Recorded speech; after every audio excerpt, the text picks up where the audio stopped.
Welcome into the Sports Objective. We really appreciate you tuning in whenever and however you're watching and listening, whether it's on YouTube, Facebook, pretty much anywhere podcasts are found, you can find us. A lot of excitement, so much anticipation for this weekend's Greenville Regional. Two national championship winners headed to Clark LeClaire Stadium in the University of Virginia and Coastal Carolina, who won the title back in 2016. Right now, very excited to be joined by the longtime head coach of the Chanticleers, and that's, of course, 27th year head coach Gary Gilmore. Coach, we appreciate your time this morning. Listen, thank you very much for having me on, and we look very forward to an incredible experience and atmosphere there in Greenville. No doubt, should be a tremendous weekend of baseball. Coach, before we really dive into some of the specifics of your club, just talk about what you've been able to accomplish there at your alma mater. So much success, and obviously, when people think of Coastal, they think of obviously a tremendous tradition, but then that 2016 national title. No doubt. We're a program's been very, very blessed. Myself personally have been incredibly blessed. Had a bunch of crossroads in my life, and good Lord put me down this path and gave me an opportunity to coach at the place I dreamed of coaching from the time I played here, and just so very fortunate to have the opportunity to be here, and I've watched our program and our university kind of grow up hand in hand over these years, and it's been really a cool thing to watch and see, and very, very proud of both our program and our university. That's something I've certainly admired from afar, being an East Carolina guy myself, but, Cliff Godwin's loyalty to East Carolina when he's had the opportunity to leave. I'm sure you've had the chance to leave, but, you love doing what you're doing and doing it at your alma mater, a place that means so much to you. That's something that, I've always respected. Well, I appreciate that. And, I know that, that Cliff is in the same boat. I know that he wants to be the guy that gets East Carolina to Omaha, and heck, he's done an incredible job there, and just can't say enough great things about him. And what Coach Oak has done in Virginia just speaks for itself. Certainly, and diving into your club, 36-18-1, 21-8-1 in the Sun Belt Conference, and before we dive into your club specifically, man, what a league the Sun Belt is. 4 teams in the tournament. And then you also have Georgia Southern hosting. Oh, there's no doubt. No, it was the best single year, since we've been in the Sun Belt these 4 or 5 years. It's the best collective top to bottom. I mean, the teams that aren't in the tournament, there was, Troy was very good. Georgia State was outstanding. I mean, there are some really, really good teams in our league, and it was a dogfight all year with everybody, and I'm so very happy for Coach Hennon and his program. He's got some older guys that have been with him for 4 and 5 years that have just played great from pitch one in the beginning of the year. They have been awesome, and I wish them and Texas State and Lafayette all great success. But what Georgia Southern did was very, very special, having been a part of a couple of those. Those don't come along very often in a mid-major coach's career, where you actually get to host and are one of the 16 best teams in the country. And not to deviate too much off the task at hand, but in the future, and in Sun Belt's bringing in programs like Southern Miss and Old Dominion. Southern Miss hosting a regional this year. They've been to Omaha, and then obviously Old Dominion was a number 1 seed a year ago, and many people thought they deserved to be in the tournament this year. Oh, absolutely. No, Finney has done an incredible job there, and Southern Miss, man, they just they're an absolute machine every single year. I know they have one of the best pitching staffs in the country, and we're going to welcome them into the league, but also is making life a lot more miserable over here on this end. There's just getting to be so many good schools, but at the end, I hope that just means that getting 3, 4, and 5 teams in out of the Sun Belt becomes routine in this moving forward. That we can be good enough to rival some of the Power Five schools from top to bottom in baseball. Looking at your ball club, when I think about Coastal Carolina baseball down through the years, I think of teams that can really hit, are very aggressive on the base pass. This club certainly seems to be right there as well, fitting that mold. Stealing right at 90 bases, and then hitting close to 300 as a team with more than 70 home runs. No, this team is a well-rounded team. We kind of treaded water there for a while after I think we got off to like a 6-1 or 7-1 start, and we had some guys get hurt, and we went through about a month and a half where we just kind of treaded water, trying to figure out how to change roles when you got two of your best pitchers out, your catcher breaks his hand, and we had some other dings and things along the way as well. So once the guys kind of started to heal up and we started getting some continuity in our rotation and able to kind of whittle our rotation player wise down to 12 or 13 guys, we started to gain some momentum, and last 25-30 games we played pretty well. If you would, let's hone in on your club offensively. Tyler Johnson hitting 366, 17 bombs, 56 runs driven in. Tell us about Tyler, and then also some of those other top bats you have in your lineup. Yeah, Tyler's been absolutely incredible. His ability to hit the long ball at any moment in time, and every at bat, every swing is something that we really didn't have last year, and he's kind of gave us he's distances from people at times, and he's also had one swing of the bat that's brought us back into games, and he's been very, very, very good. The last 40-45 games, he got off to a little bit of a slow start, but once he was able to play pretty steady, he's just one of the better all around power hitting guys we've had in quite a while, and our lineup kind of revolves around Austin White, our leadoff hitter. He kind of makes us go. Great on base guy, leads us in stolen bases, and incredible defensive center fielder.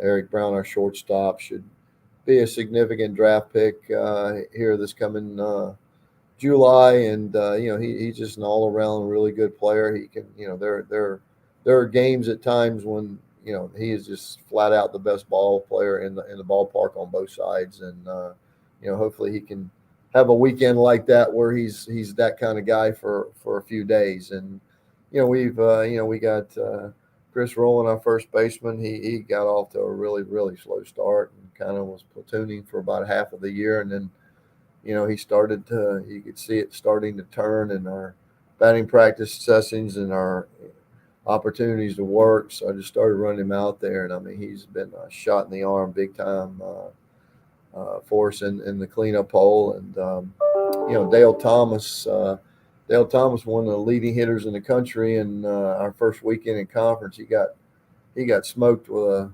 92, 93 mile fastball square in the head, and he was out for about 10 days, and he really went through a period for about 30 days. He was just not the same player, and the last about 3 weeks he's played really, really well again, and just kind of gives us an opportunity to have a very deep lineup when he's playing well and doing things. And those guys are the main part of our lineup. We've had Graham Brown, our outfielder, really was hitting the majority of the year in the 8 hole, and you look up, man, he started turning the corner about a month ago, and heck, he's one of our leading hitters. And, he's moved up in the order to 6 and 7, so he's really come on as of late, and those guys are probably the main cogs in our lineup at this point. Shifting over to the pitching side, you talked about your rotation developing as the year went on. If you would tell us about, you got 2 guys at the front of that rotation that have a combined 14-2 record, an ERA below 3, and opponents are hitting just 220 something against them. Yeah, Reed Van Scotter has been, a godsend to us. I mean, he was last year was his first year out of Tommy John and surgery, and he was good at times, but never could really kind of truly find it and consistently give us what he would show you little glimpses of. And this year he put it all together and has been able to maintain and hold it. And he is he's a classic throwback to my generation. He's a left-handed sinker ball guy that throws a ton of strikes, has a good breaking ball and change up, but he can really pound the strike zone. And he throws a ton of ground balls. I think he gives up like 65-70% ground balls. And in the day and the age of the ball flying out of the ballpark, being able to keep the ball in the park, especially here at our stadium at home, our yard is very nice, but it's not very spacious, and it tends to, you get those coastal winds, and you're getting a 10 to 15 mile an hour wind blowing out the majority of the time. And so anyone that can throw sinkers in this ballpark is a huge blessing to us when we get one, and he's been unbelievable.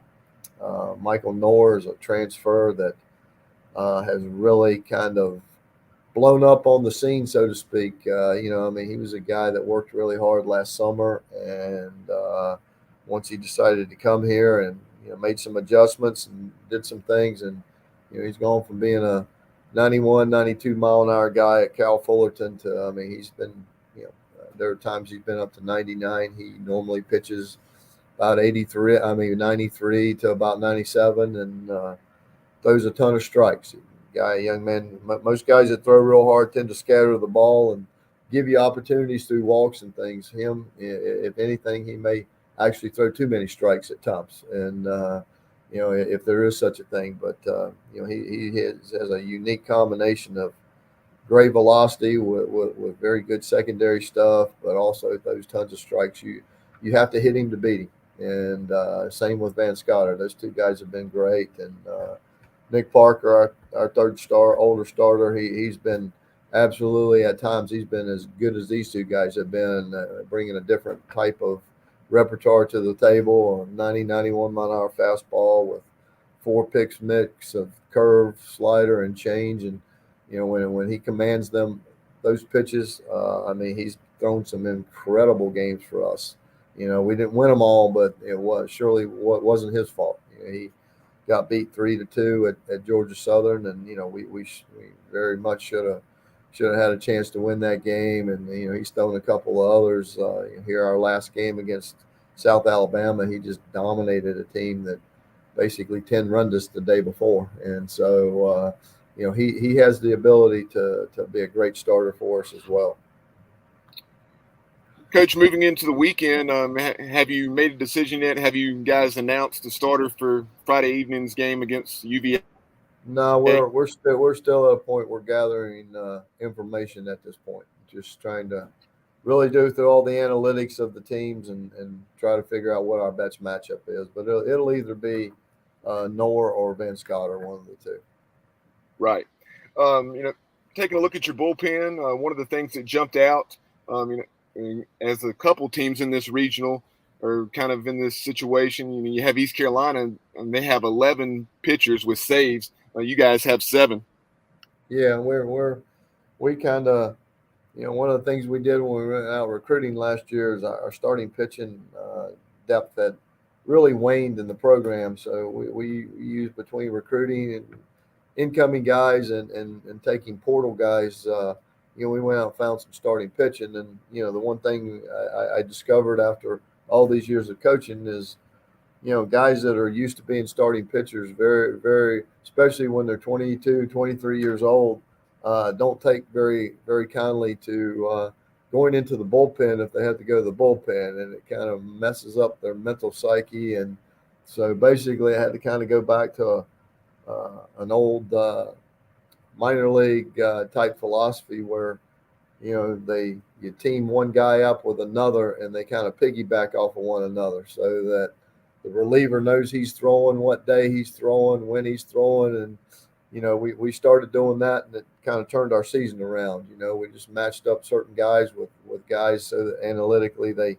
kind of were a little bit different, so that went to a bullpen guy, it'd be a different look for the hitters. But trying to keep our starters' pitch counts under control, keep them at a max of 100, and we could get them out at the end of 6 innings and in the 90s, we would take them out, and we would use whatever bullpen piece we had to, if we needed to, in the middle of an inning to bridge to get to the piggyback guy, and then basically just had to ride that guy either 2 or 3 innings, and you win or lose with that guy. And the guys have really bought into it, and they have a lot of pride in not letting the guy that worked so hard to get to the 7th inning, whatever, to let them down. And those guys have been awesome so far.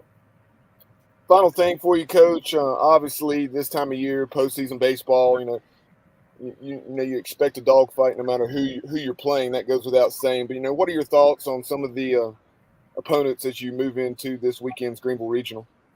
Well, I mean, Coach Oak and Coach Mack at Virginia. I mean, they won a national championship. They were runner-up one year. They traditionally, since they've been there, have one of the best teams in the country. They will be extremely talented. They will be very disciplined and very well coached, and they will play extremely hard, and they'll play extremely smart. And so, I know what we're up against there. If we end up getting an opportunity to play East Carolina, I know that Cliff's team will be very, very scrappy. They're a little bit uncharacteristically more scrappy this year than they have been in the past, so to speak. They've been more kind of the Bronx Bombers in the past, and they've got a couple guys that do that, but they got a whole lot of just doubles and scrappy guys that battle you with at bats, and their fielding percentage is like 983, which is absolutely unheard of on a natural surface. So they're going to play great defense, and they have a unique thing. I've looked at a bunch of their box scores and games, just trying to get a feel for them just on paper, and they're using anywhere from 4 to 6 or 7 guys almost every game out of in their pitching staff. So they just kind of, as soon as one guy falters just a little bit, they have a different look or a different type guy who run out there. And sometimes it may be for one hitter, it may be for 4 or 5 hitters, but they just keep mixing and matching. And heck, man, their ERAs are really good. They're going to be a handful as well. As always, Coach, we appreciate your time. You've been very generous with this morning. Safe travels to you and Coastal Carolina as you travel up the coast, and we'll see you this weekend in Greenville. Sounds great. I appreciate it. Thank you very much for having me on.